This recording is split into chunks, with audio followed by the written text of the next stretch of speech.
Fidèle à la chaîne nationale, tout de suite les informations. À la une de l'actualité, la ministre de la Population et des Affaires sociales, Nadine Ramarson, est décédée suite à un accident survenu cet après-midi au large de la mer de l'île Sainte-Marie.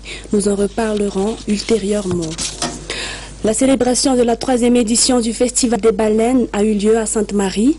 Les festivités ont duré 3 jours. L'objectif d'une telle manifestation est la promotion du secteur du tourisme dans la région Nalandi-Rouf. Suivons les détails.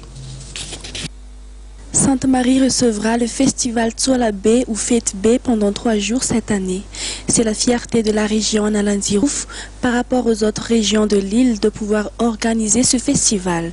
Le festival Tsola Bay est né en 2009 après la naissance du festival des baleines. Le tourisme perdait sa place à Sainte-Marie à l'époque alors que la majorité de la population locale vivait par le biais du tourisme, d'où la création de ce festival.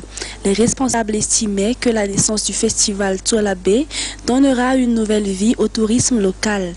L'objectif de la manifestation a été atteint en général, surtout pour la promotion du tourisme, selon le chef de la région Nalandi-Rouf, Saint-Michel Désiré.